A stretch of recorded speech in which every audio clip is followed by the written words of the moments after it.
Nammassa Bhagavato Arahato Samma Sambuddhassa.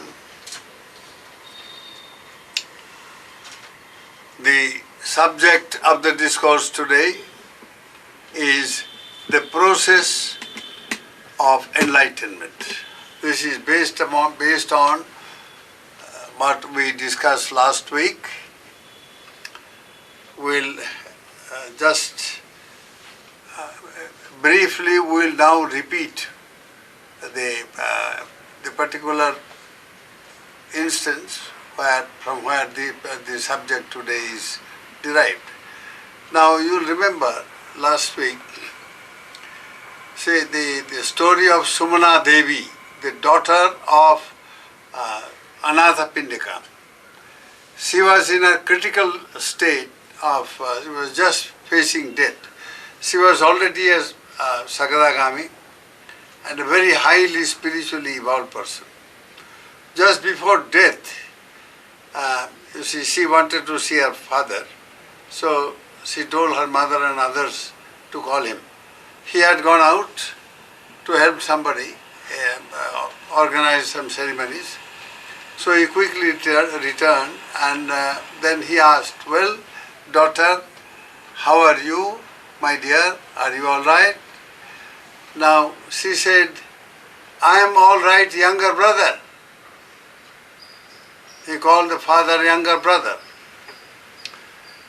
Now this shocked Anathapindika, was already very highly evolved person. He was a Sotapanna, and he thought that she was in a delirium and she was not in her sense at all. So he said, "Well, are you afraid?" Then she said, "No, I am not afraid, younger brother. I am all right." And so on. Then, after saying this, younger brother, she, 3 times, she just passed away.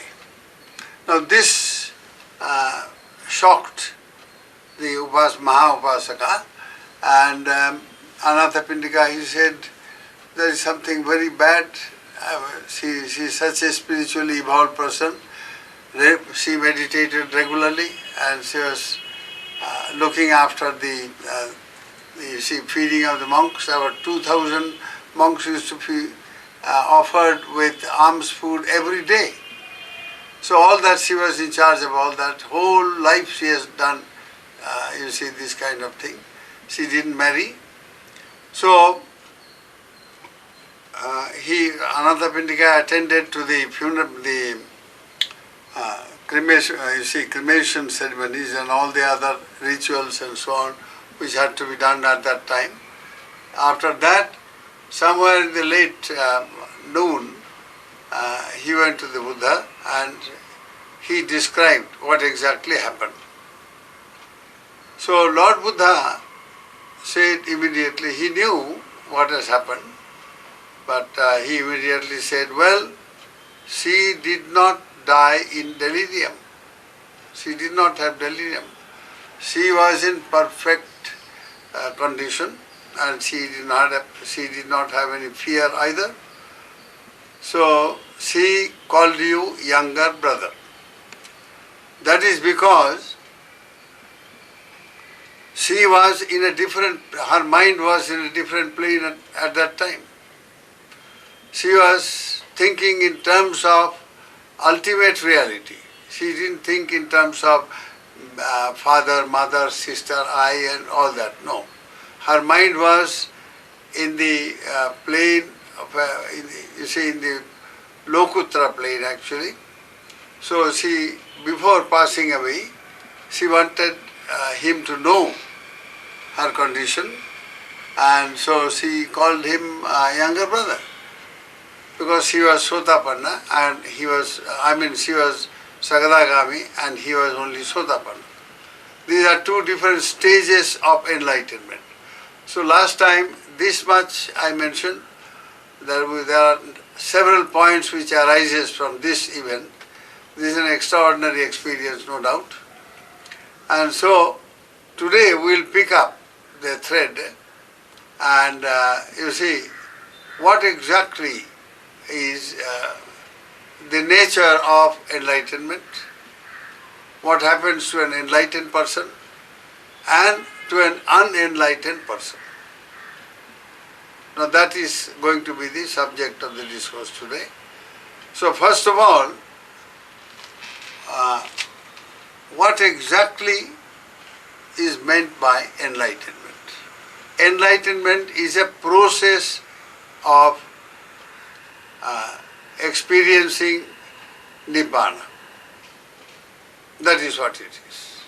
There are 4 distinct stages of enlightenment, and they are known as the Sotapanna, Sagadagami, Anagami, Arhat.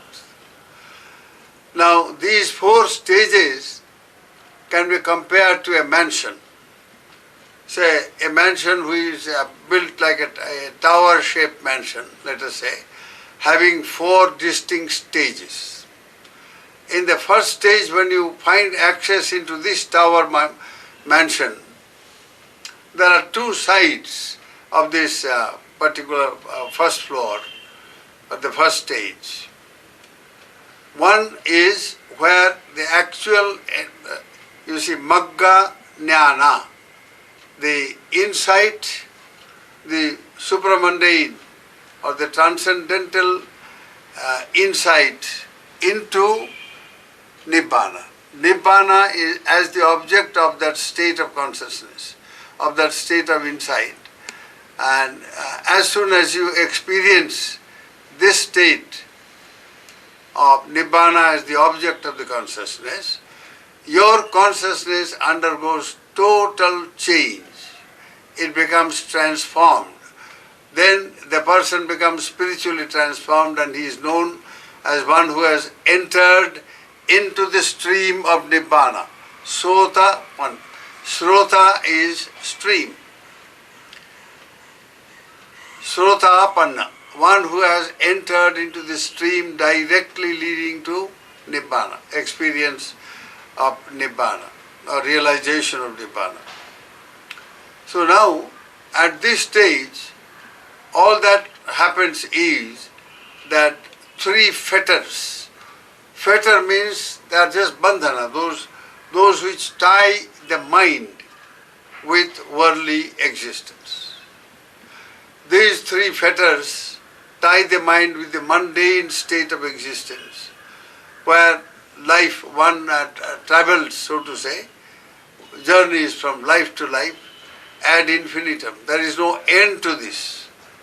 Any number of time one can be born, then being born one dies, and then having died, in between birth and death one has accumulated a lot of karmas, and these karmic potencies then work and catapult the consciousness into a new state of existence. And that is called the rebirth into a new plane of existence or a new circumstances in which a person may die and may be born in the human plane itself, into some other country, into some other family, and so on. Or in a different plane, maybe in the Devaloka among the gods, or maybe in the Brahma, you see the sublimes, Brahma stages of the Brahma gods, may be born there, and so on. So samsara, or the mundane existence, is just this traveling from life to life, you see, with recurring. It is characterized by recurring existence. One is born only to die, and then again only to be reborn, and endlessly this goes on, which is what the Buddha called the noble truth of dukkha. Dukkha in this sense is not just pain or physical pain or mental pain or anything, but the being subject to be born again and again, die again and again, and be reborn and so on, endlessly. And this samsaric existence or mundane existence gets Now the consciousness which brings about this type of existence is totally transformed as soon as you find an access in the first level, the first stage of the supramundane stage or transcendental stage of Sotapatti.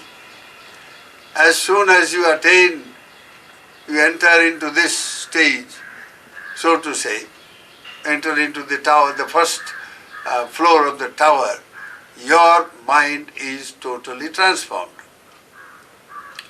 And this transformation comes because you have uprooted three very basic fetters.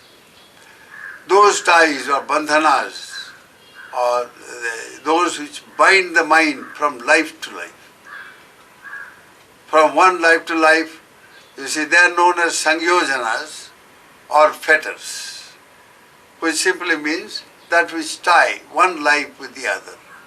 So the first three mental fetters which are responsible for bringing about this rebirth from life to life, life to life.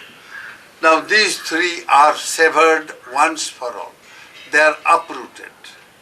And once they are uprooted and destroyed, now the mind is totally transformed. Now once this happens, several other things also occur. The moment a person is, liberated from these ties which bind life after life, these sangyojanas, these fetters which bind us in samsaric existence. Now as soon as they are destroyed, they are uprooted, then this is a subjective experience. Subjectively the consciousness is transformed and the fetters are uprooted once for all, so that it can never revert back to the mundane state. Now it has become transmundane, you have gone beyond.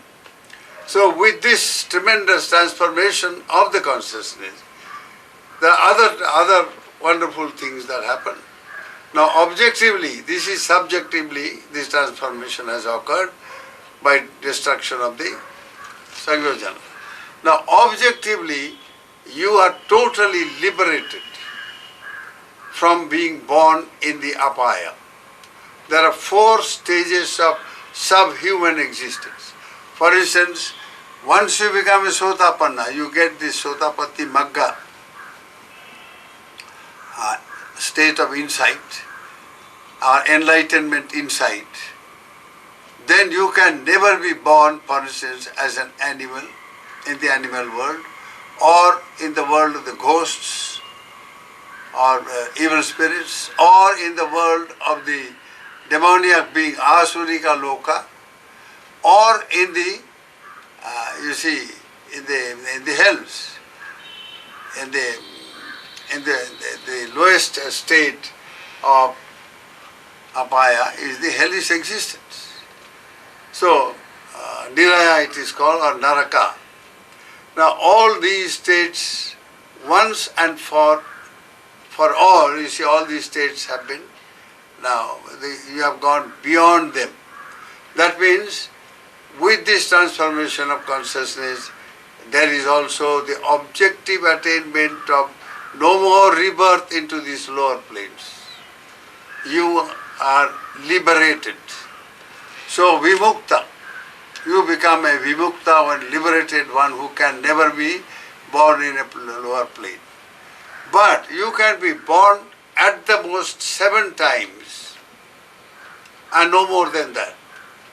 And within these 7 times, in the Kama Sugati or in the Rupa Vachara, Arupa Vachara, there are these 3 spheres of existence.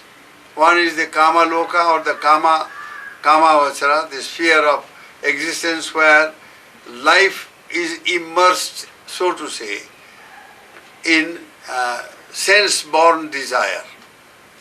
Just as the fish born in water, it is submerged in water, surrounded by water. It is totally, conditioned by the watery existence. Even so in the Kamaloka, there are these 6 senses: eye, ear, nose, tongue, body and mind.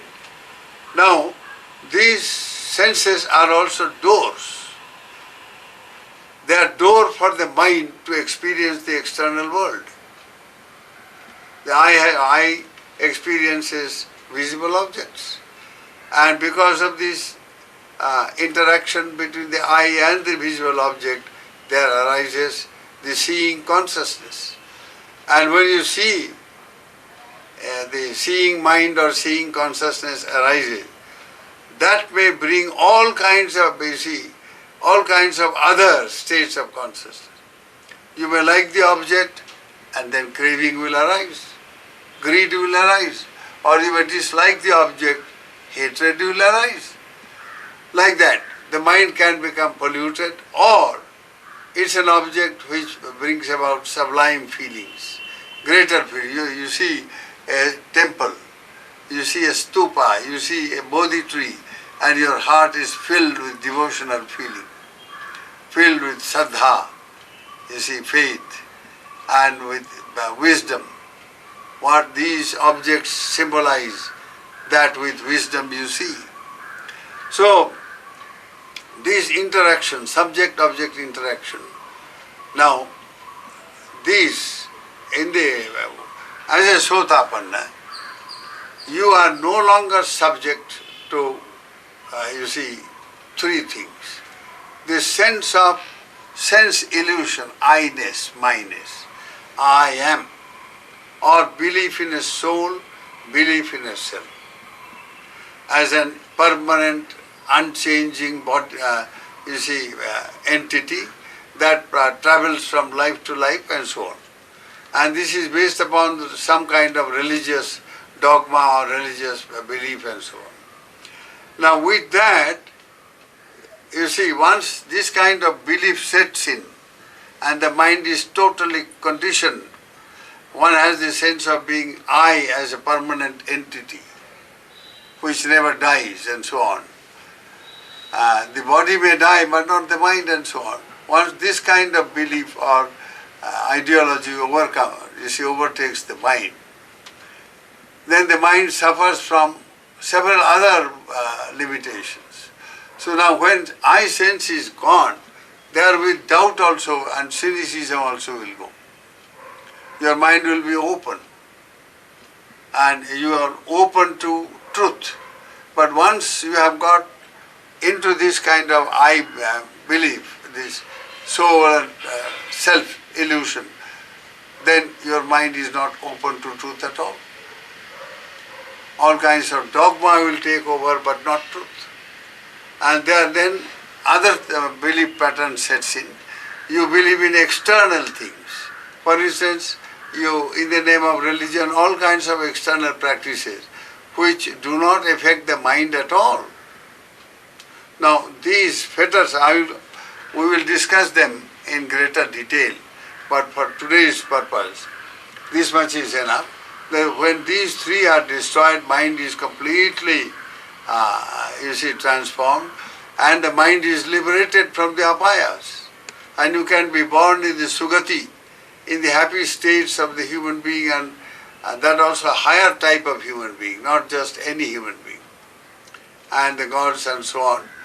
You can be born 7 times. All right. Now, within these 7 times, you have to travel 3 more stages.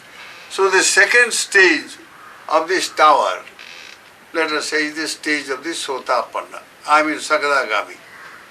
The first is Sotapanna, stream entrance.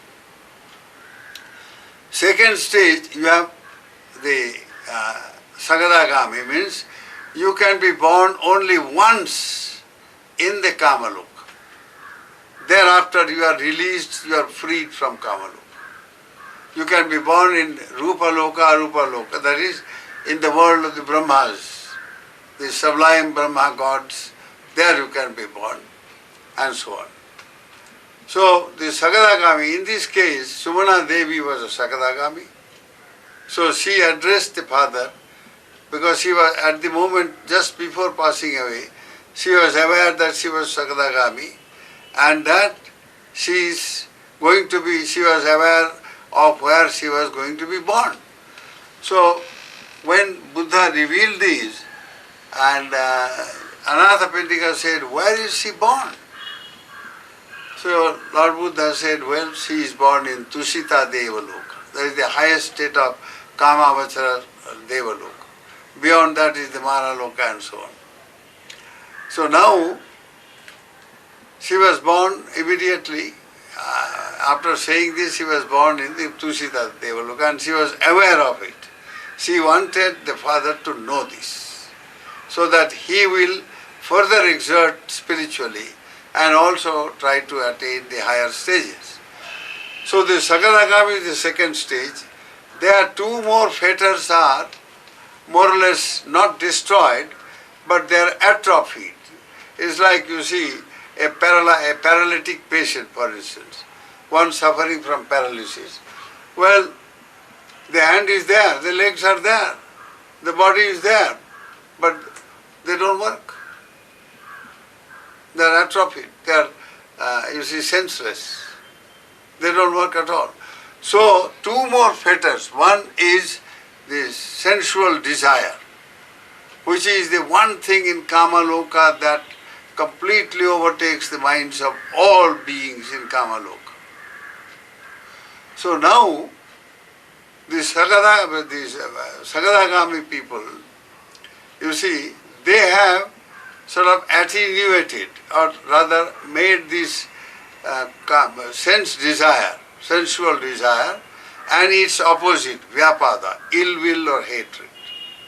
That means both passion, greed, or lust and hatred. Both these have been very much atrophied. They have been weakened to an extent that they don't work. They are more or less paralyzed. But they are not destroyed. They are still there. So in the third stage only they are destroyed, and the third stage is called Anagami. So the Anagami is liberated, just as Sotapanna is liberated, you see, from the apayas, from the subhuman planes of existence. The Anagami is liberated from the Kamaloka itself. The Sakadagami, the second stage, no, at least once in the Kamaloka, this being can be born. The Sakadagami can be born in one more time in Kamaloka, just as Sumana Devi was born in the Tusita. So now, from there she becomes an Anagami and is no more. She cannot be born. She is liberated from Kamaloka. So the Anagami stage liberates a being from Kamaloka itself. There are 11 planes of existence in Kamaloka. There are 4, the subhuman planes, then the human plane, then the 6 Devalokas. Altogether 11.